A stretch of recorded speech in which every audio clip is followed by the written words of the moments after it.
السلام علیکم ورحمۃ اللہ وبرکاتہ۔ آج ہم سورہ یاسین کی آیت نمبر 66 سے شروع کریں گے۔ اعوذ باللہ من الشیطان الرجیم، بسم اللہ الرحمن الرحیم۔ وَلَوْ نَشَاءُ لَطَمَسْنَا عَلَىٰ أَعْيُنِهِمْ فَاسْتَبَقُوا الصِّرَاطَ فَأَنَّىٰ يُبْصِرُونَ۔ اور اگر ہم چاہیں تو یقیناً، اس کا معنی یقیناً یا ضرور بھی کیا جا سکتا ہے کہ ضرور ہم ان کی آنکھوں کو مٹا دیں۔ اعین، یہ عین کی جمع ہے اور ہم کا معنی ان کی۔ فاستبقوا الصراط، پس وہ راستے کی طرف بڑھ کے دیکھیں۔ فأنیٰ یبصرون، پس وہ کس طرح دیکھیں گے؟ یعنی اگر اللہ تعالیٰ ان مجرموں کی آنکھوں کو مسخ کر دے، مٹا دے، تو پھر ان کو رستہ کیسے نظر آئے گا؟ وَلَوْ نَشَاءُ لَمَسَخْنَاهُمْ عَلَىٰ مَكَانَتِهِمْ، اور اگر ہم چاہیں تو اسی جگہ ان کو مسخ کر ڈالیں، یعنی ان کی شکلیں بدل دیں۔ فَمَا اسْتَطَاعُوا مُضِيًّا وَلَا يَرْجِعُونَ، پس وہ نہ ہی آگے چلنے کی طاقت رکھ سکیں گے اور نہ پیچھے لوٹنے کی طاقت رکھ سکیں گے۔ یہ دراصل دونوں آیتیں مشرکین کے ایک اعتراض کا جواب ہیں۔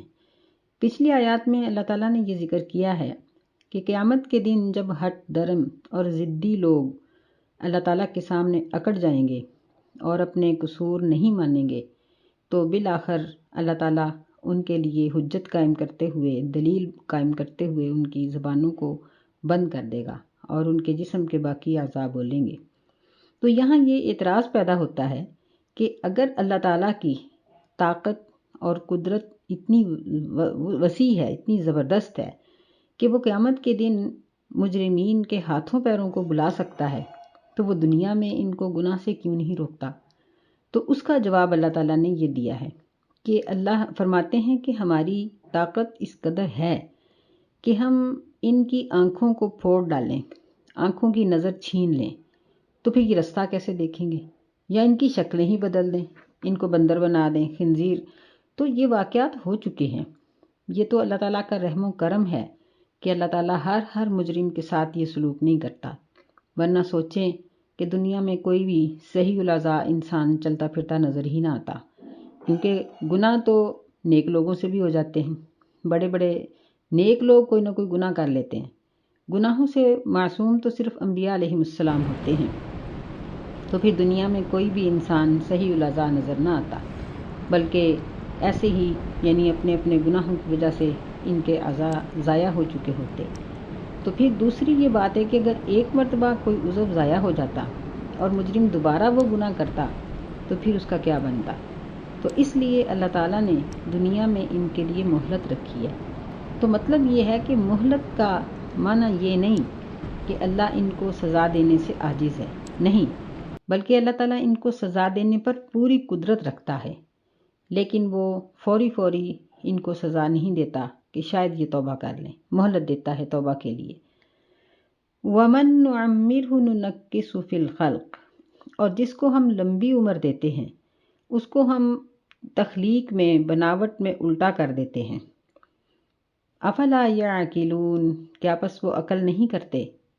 یعنی اللہ پر اعتراض کرنے والے اپنے جسم پر غور کریں کہ جب انسان پیدا ہوتا ہے تو کس قدر کمزور ہوتا ہے، پھر وہ کرتے کرتے مختلف مراحل سے گزر کر نوجوان بن جاتا ہے، طاقتور ہو جاتا ہے، پھر اس کے بعد وہ یعنی اس کی صحت اور قوت کے بعد پھر کمزوری، یعنی الٹا سفر شروع ہو جاتا ہے۔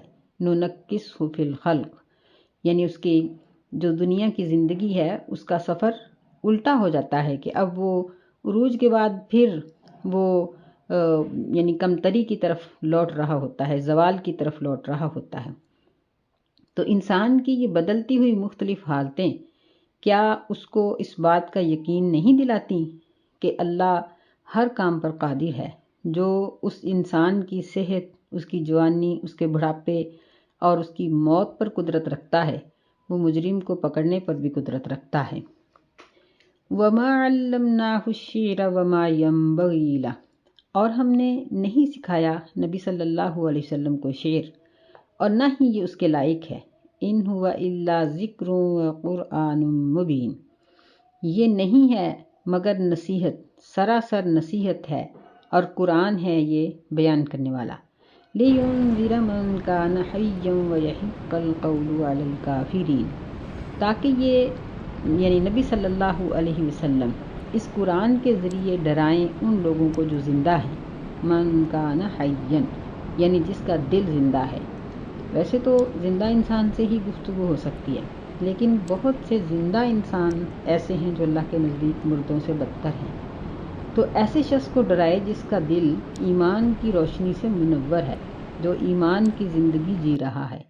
وَيَحِقَّ الْقَوْلُ عَلَى الْكَافِرِينَ، اور اللہ کے عذاب کا وعدہ سچا ہو جائے کافروں کے اوپر۔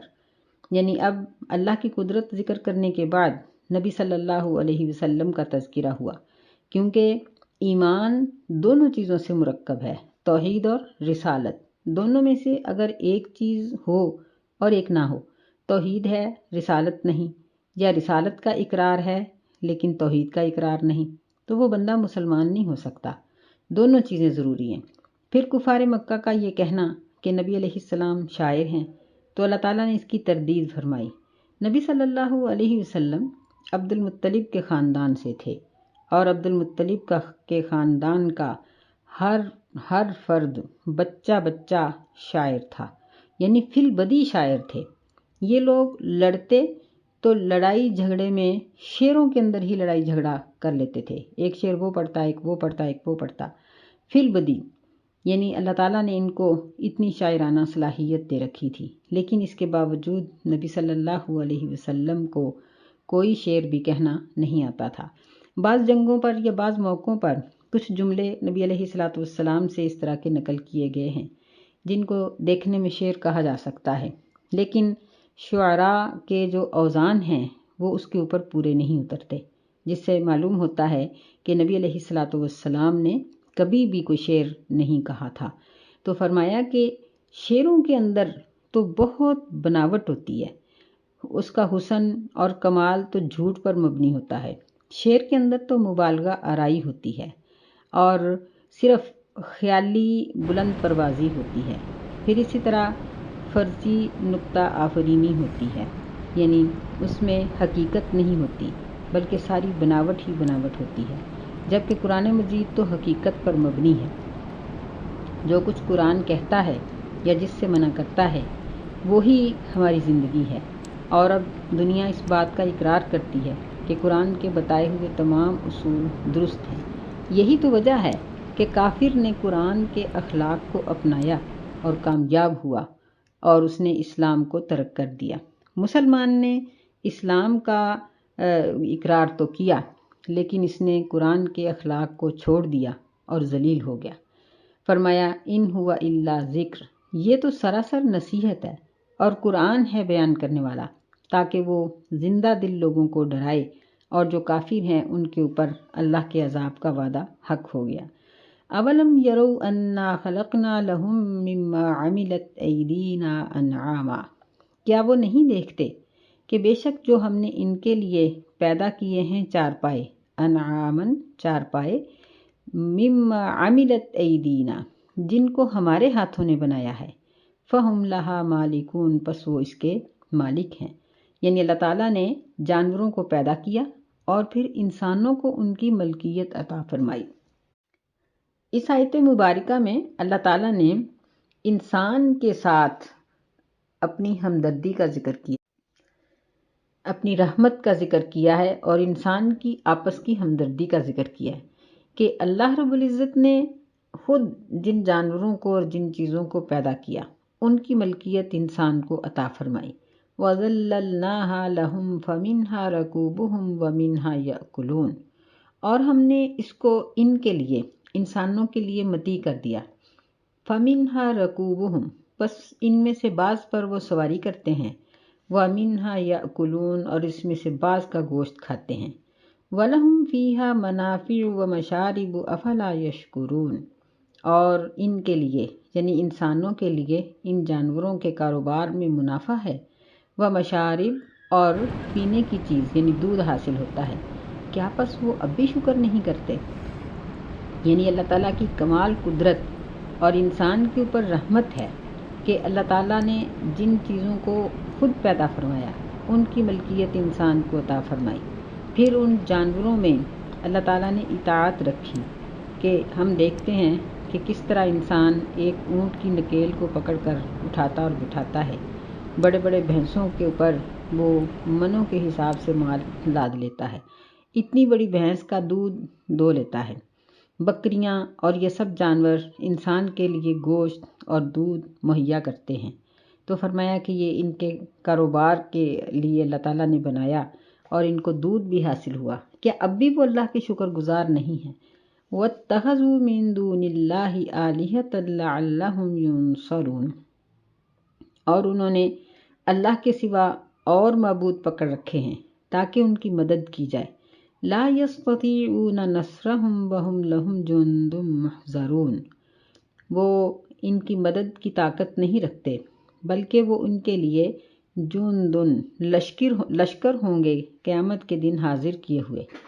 یعنی اپنی قدرت کا ذکر کرنے کے بعد پھر اللہ تعالیٰ نے مشرکین کے عقیدے کا ذکر کیا کہ اللہ کی اتنی نعمتوں کو پا کر اب بھی ان کا حال یہ ہے کہ اللہ کو چھوڑ کر دوسروں کو اپنا معبود بناتے ہیں اور ان سے مدد کی امید رکھتے ہیں کہ یہ ہماری مدد کریں گے۔ کیسے ہو سکتا ہے؟ لا یستطیعون نصرہم، یہ معبود ان کی مدد نہیں کر سکتے، یعنی جو اپنے آپ کو موت جیسی تکلیف سے نہیں بچا سکے وہ دوسروں کی مدد کیا کریں گے؟ کہ اب موت ایک سب سے بڑی مصیبت کا نام ہے، سب سے بڑی تکلیف ہے، اور ایک ایسا فعل ہے کہ جس کو انسان یعنی نیک لوگ بھی اس کو پسند نہیں کرتے، لیکن موت اٹل ہے، برحق ہے، یہ آ کر ہی رہتی ہے۔ اگر یہ معبودان باطل حقیقت میں معبود ہوتے تو اتنی بڑی مصیبت سے اپنے آپ کو تو بچا لیتے، لیکن ایسا نہیں کر سکے۔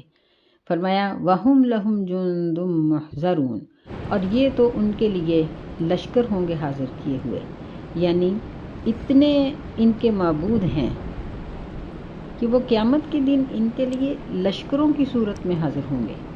یعنی اکثر دیکھا گیا ہے کہ مشرکین کا ایک معبود نہیں ہوتا، ایک آستانہ نہیں ہوتا، بلکہ وہ زندگی میں کئی آستانوں کو بدلتا ہے، ایک وقت میں بھی اس کے کئی معبود ہوتے ہیں۔ اور ہم اپنے ارد گرد دیکھیں تو اللہ تعالیٰ کی اس آیت کی تصدیق ہمیں مل جاتی ہے کہ کوئی بخار ہٹانے والا ہے، کوئی کاروبار دینے والا، کوئی لڑکے دینے والا، کوئی معبود دینے والا، بیٹیاں دینے والا، کوئی رزق بڑھانے والا، کوئی صحت دینے والا، کوئی غم دور کرنے والا، کوئی دشمن کو مارنے والا، ایک ایک آستانے پر کئی کئی لوگ اس طرح کے بیٹھے ہوئے، تو یہ قیامت کے دن لشکر بن کے آ جائیں گے اور ان کی وجہ سے ان کو عذاب دیا جائے گا۔ دوسرا معنی اس کا یہ ہے کہ یہ جتنے بھی معبودان باطل ہیں یہ پوجا کرنے والوں کے لشکروں کے ساتھ ہی آباد ہیں۔ وَهُمْ لَهُ جُنْدٌ مُحْضَرُونَ، کہ ان کے یہ معبود ان کی مدد کرنے کی کوئی طاقت نہیں رکھتے، صرف ان کے لشکر ہی وہاں موجود ہیں جن کی وجہ سے یہ آستانے آباد ہیں اور ان کے کاروبار چل رہے ہیں، بس، یعنی اور اس کے اندر حقیقت کی کوئی بات نہیں ہے۔ فرمایا فَلَا يَحْزُنْكَ قَوْلُهُمْ، اے نبی صلی اللہ علیہ وسلم آپ کو ان کی یہ باتیں غم زدہ نہ کریں۔ اِنَّا نَعْلَمُ مَا يُسِرُّونَ وَمَا يُعْلِنُونَ، بے شک ہم جانتے ہیں جو یہ چھپا کر کرتے ہیں اور جو یہ ظاہر کرتے ہیں۔ یعنی آپ بالکل پریشان نہ ہوں، اللہ تعالیٰ کی آپ سے محبت کا یہ ایک اظہار ہے کہ اللہ تعالیٰ آپ کو تسلی دے رہے ہیں کہ آپ نے پریشان نہیں ہونا، آپ ان کی وجہ سے غم نہ کریں، بلکہ ہم جانتے ہیں کہ جو کچھ یہ کرتے ہیں یعنی ان کو ہم خود ہی پکڑیں گے اور ان کو بدلہ بھی دیں گے۔ اولم یر الانسان انا خلقناہ من نطفۃ فاذا هو خصیم مبین، کیا انسان نہیں دیکھتا کہ بے شک ہم نے اس کو ایک نطفہ سے پیدا کیا، بس اس وقت وہ جھگڑا کرنے والا ہے، ظاہر یعنی کھلم کھلا واضح طور پر اللہ کے خلاف جھگڑنے والا ہے۔ اللہ تعالیٰ کا یہ طریقہ مبارک ہے کہ اللہ مشرکین کو سمجھانے کے لیے ہر طرح کے دلائل دیتے ہیں، کیونکہ اللہ تعالیٰ کی انسان کے ساتھ ایک نرمی ہے، ایک رحمت ہے انسان کے اوپر کہ انسان جہنم کی آگ سے بچ جائے۔ اسی وجہ سے اللہ تعالیٰ نے اتنی زیادہ تعداد میں انبیاء بھیجے اور انبیاء علیہ السلام کے آخر میں محمد رسول اللہ صلی اللہ علیہ وسلم کو بھیجا. پھر اس کے بعد قیامت تک اس دین کی ذمہ داری اللہ نے خود اٹھائی. تو فرمایا کہ اے انسان، کیا تو دیکھتا نہیں انا خلقناہ من نطفہ، کہ بے شک ہم نے اس کو ایک قطرے سے پیدا کیا، بس اس وقت وہ کھلم کھلا جھگڑا کرنے والا ہے. اس کا ایک مطلب تو یہ ہے کہ انسان کی یہاں یعنی اللہ تعالیٰ نے ایک تحقیر بیان کی ہے کہ انسان ہے کیا، ایک نطفے سے پیدا ہونے والا گندے پانی کے، یعنی بے شک وہ ناپاک تو نہیں ہوتا لیکن انسان اس سے کراہت محسوس کرتا ہے، جہاں یہ قطرہ لگ جائے وہاں سے جگہ دھوئی جاتی ہے. تو فرمایا کہ اپنی تخلیق کو تو دیکھو کہ تم کس خاک اور کس چیز سے بنے ہو، پھر جھگڑو. دوسرا اس کا مطلب یہ ہے کہ اللہ کی قدرت کو دیکھو کہ اس نے تمہیں کیا سے کیا بنایا، کہ یعنی پانی سے خون، خون سے گوشت، گوشت میں ہڈیاں، ہڈیوں پر کھال چڑھائی اور پھر کتنا خوبصورت انسان دنیا کے اوپر بھیج دیا. تو اس کی قدرت کو دیکھو اور اس کی قدرت کو دیکھتے ہوئے اس کی وحدانیت کو تسلیم کرو. فرمایا وَضَرَبَ لَنَا مَثَلًا وَنَسِيَ خَلْقًا، اور وہ ہمارے لیے مثالیں بیان کرتا ہے اور اپنی تخلیق کو بھول گیا. یعنی دونوں معنی ہیں اس کے. ایک تو یہ کہ اس کی تخلیق میں اللہ تعالیٰ کی بہت بڑی قدرت ہے، یعنی کائنات میں اللہ تعالیٰ نے بہت کچھ پیدا کیا، لیکن اس کائنات کا سب سے بڑا شاہکار اور اللہ تعالیٰ کی تخلیق کا سب سے بہترین نمونہ انسان ہے، جس کو سمجھنے کے لیے لوگوں نے سینکڑوں صدیاں خرچ کر دی ہیں. یعنی شروع دنیا سے لے کر یہ حکیم اور ڈاکٹر، یہ میڈیکل سائنس والے، یہ انسان کی اس مشینری کو سمجھنے کی کوشش میں لگے ہوئے ہیں، لیکن نہ 100% اب تک سمجھ سکے ہیں اور نہ ہی آئندہ سمجھ سکیں گے. اتنی یہ پیچیدہ اور مکمل مشینری ہے جو اللہ تعالیٰ نے بنائی. فرمایا وَنَسِيَ خَلْقًا، اپنی تخلیق کو بھول گیا. قَالَ مَن يُحْيِي الْعِظَامَ وَهِيَ رَمِيمٌ، کہتا ہے کہ اللہ کہتا ہے کہ ان ہڈیوں کو کون زندہ کرے گا. یہ عظم کیا کی جمع ہے، یعنی انسان کی جو ہڈیاں ہیں ان کو کون زندہ کرے گا اس حال میں کہ وہ سیدھا ہو چکی ہوں گی، ریزہ ریزہ ہو چکی ہوں گی. قُلْ يُحْيِيهَا الَّذِي أَنشَأَهَا أَوَّلَ مَرَّةٍ، اے نبی صلی اللہ علیہ وسلم کہہ دیجئے اس کو وہی اللہ پیدا کرے گا جس نے پہلی مرتبہ ان کو پیدا کیا. اس کو وہی اللہ زندہ کرے گا، ان ہڈیوں کو بنائے گا، زندگی بخشے گا جس نے پہلی مرتبہ پیدا کیا. وَهُوَ بِكُلِّ خَلْقٍ عَلِيمٌ، اور وہ ہر مخلوق، ہر تخلیق کو جاننے والا ہے. یعنی کائنات کی کوئی چیز ایسی نہیں جس کی تخلیق سے اللہ تعالیٰ بے خبر ہو، بلکہ وہ بہت اچھی طرح سے پیدا کرنے والا ہے. الَّذِي جَعَلَ لَكُم مِّنَ الشَّجَرِ الْأَخْضَرِ نَارًا، وہ ذات جس نے تمہارے لیے سبز درختوں سے آگ کو پیدا کر دیا. فَإِذَا أَنتُم مِّنْهُ تُوقِدُونَ، بس اس وقت تم اس سے جلاتے ہو. یعنی اللہ تعالیٰ کی یہ کتنی بڑی قدرت، اور ہمارے دیکھنے میں یہ بالکل الٹ بات ہے کہ درخت جو پانی سے تر بتر ہوتے ہیں اس سے آگ کا پیدا ہو جانا. یعنی ایک تو یہ ہے کہ درختوں کی لکڑیوں اور پتوں کو خشک کر کے ان سے آگ جلانا، یہ تو ہم سب دیکھتے ہی ہیں، آگ جلتی ہی ایسے ہے، یعنی لکڑی کے ایندھن سے ایسے ہی جلتی ہے. دوسرا یہ ہے کہ بعض ایسے درخت ہیں جس طرح بانس کا درخت ہے کہ یہ سبز حالت میں ہی، گیلا ہونے کی حالت میں ہی یہ بھڑک اٹھتا ہے، اور جب بانس کے جنگلوں میں آگ لگتی ہے تو وہ انسان اس کو بجھانے سے قاصر ہوتا ہے کہ ہیلی کاپٹروں سے بھی پانی پھینکا جائے تو بانسوں کی آگ نہیں بجھتی، اتنی زبردست ہوتی ہے. تو یہ اللہ تعالیٰ کی قدرت کی نشانیوں میں سے ایک بہت بڑی نشانی ہے. فَإِذَا أَنْتُم مِّنْهُ تُوقِدُونَ، یعنی پھر اس اتنی زبردست آگ کو انسان کے کنٹرول میں دیا کہ انسان اس کو جلاتا ہے. گھروں میں بچے، عورتیں آگ جلاتے ہیں لکڑیوں سے، باقی ایندھن سے، اور پھر اس آگ سے کتنے کام لیے جاتے ہیں، کیا کچھ اس سے پکایا جاتا ہے. یہ سب اللہ کی قدرت ہے. أَوَلَيْسَ الَّذِي خَلَقَ السَّمَاوَاتِ وَالْأَرْضَ بِقَادِرٍ، کیا وہ اللہ جس نے آسمان و زمین کو پیدا کیا، اولیس یعنی کیا وہ قادر نہیں اس بات پر، ان یخلق مثلہم، یہ کہ وہ ان کی مثل بنا ڈالے. یعنی کیا اللہ کی یہ قدرت نہیں ہو سکتی کہ جس نے سبز درختوں سے آگ کو بنا دیا، کیا وہ انسان کو بننے والے خاک ہو جانے والے ذرات سے دوبارہ نہیں بنا سکتا؟ بلا، کیوں نہیں؟ وَهُوَ الْخَلَّاقُ الْعَلِيمُ، اور وہ بہت اچھی طرح پیدا کرنے والا، جاننے والا ہے۔ یعنی اللہ تعالیٰ ہر چیز کی تخلیق کو جانتے ہیں کہ اللہ نے تو انسان کو اس وقت پیدا کیا جب وہ کچھ بھی نہیں تھا، یعنی مادر رحم میں کیا چیز تھی؟ کیا وہاں کسی نے گوشت رکھا تھا یا ہڈیوں کے لیے کوئی چیز رکھی تھی، کوئی ایسے کیمیکل یا ایسے اجزاء رکھے تھے؟ سب کچھ اللہ تعالیٰ نے نئے سرے سے بنایا۔ تو جب ایک انسان مر کے مٹی ہوتا ہے اور وہ ذرات میں بدل جاتا ہے تو اس کا وجود تو ذرات کے اندر موجود ہوتا ہے، ان ذرات کو اکٹھا کر کے اس کے جسم کو دوبارہ بنا لینا یہ کون سا مشکل ہے؟ کہ جس طرح ایک کاریگر ایک مشین کو نئے سرے سے ایجاد کرتا ہے، پھر اس کو کھول کے پرزہ پرزہ کر دیتا ہے، یعنی اس طرح سے کر دیتا ہے کہ اس کا ڈھانچہ بھی کھول دیتا ہے کہ اس کو دیکھنے میں کوئی پہچان ہی نہیں سکتا کہ یہ سارے پرزے کس مشین کے ہیں، تو کیا وہ اس مشین کو دوبارہ نہیں جوڑ سکتا؟ اگر ایک انسان اس طرح سے کھلی ہوئی مشین کو دوبارہ جوڑ سکتا ہے تو اللہ تعالیٰ انسان کے جسم کے ذرات کو جوڑ کر دوبارہ اس کو پیدا نہیں کر سکتا؟ وہ تو ذرات کے بغیر بھی کر سکتا ہے۔ وَهُوَ الْخَلَّاقُ الْعَلِيمُ، وہ بہت اچھی طرح سے پیدا کرنے والا، جاننے والا ہے۔ إِنَّمَا أَمْرُهُ إِذَا أَرَادَ شَيْئًا أَن يَقُولَ لَهُ كُن فَيَكُونُ، بے شک اس کا حکم جس وقت وہ کسی چیز کو پیدا کرنے کا ارادہ کرتا ہے، یہ کہ وہ اس کو کہتا ہے کہ ہو جا، فَيَكُونُ، پس وہ ہو جاتی ہے۔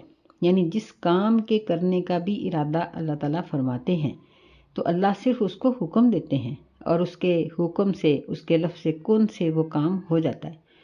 فَسُبْحَانَ الَّذِي بِيَدِهِ مَلَكُوتُ كُلِّ شَيْءٍ وَإِلَيْهِ تُرْجَعُونَ، پس اللہ کی ذات پاک ہے جس کے ہاتھ میں ہر قسم کی بادشاہت ہے، وَإِلَيْهِ تُرْجَعُونَ، اور اسی کی طرف تم لوٹائے جاؤ گے۔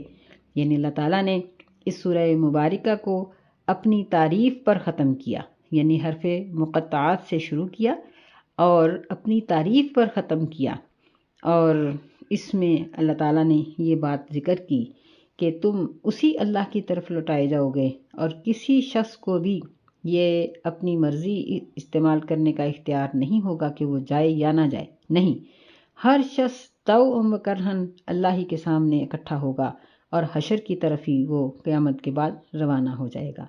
یہ سورہ یاسین مکمل ہوئی۔ اس کی فضیلت میں بہت سی احادیث آتی ہیں، مثلاً یہ سورہ مبارکہ یہ قرآن مجید کا دل ہے، یا ایک روایت میں یوں آتا ہے کہ جس نے اس کو روزانہ پڑھا اس کے سارے گناہ معاف کر دیے جاتے ہیں، اور ایسی ہی مختلف اس کی فضیلتیں بیان کی گئی ہیں۔ لیکن اس کی فضیلت میں جتنی بھی روایات ہیں وہ سب کی سب ضعیف اور کمزور ہیں، اور اس کی فضیلت میں سب سے زیادہ یہی روایت کافی ہے کہ یہ قرآن مجید کی ایک سورت ہے اور اس کا درجہ اور مقام باقی تمام سورتوں کی طرح ہے۔ اور پھر ایک حدیث سے یہ بات ثابت ہے کہ نبی صلی اللہ علیہ وسلم نے فرمایا کہ قریب المرگ شخص کے پاس اس کو پڑھا جائے، لیکن اس کی بھی سند درست نہیں ہے، یعنی کچھ سندیں، کچھ احادیث کی اسناد ضعیف ہیں اور کچھ موضوع روایات ہیں۔ بہرحال اس کی فضیلت کے لیے یہی بات کافی ہے کہ یہ قرآن مجید کی ایک سورت ہے اور اس کو اللہ تعالیٰ نے حرف مقطع سے شروع کیا ہے۔ اللہ تعالیٰ ہمیں قرآن مجید کو پڑھنے اور اس پر عمل کرنے کی توفیق عطا فرمائے، آمین۔ السلام علیکم ورحمۃ اللہ۔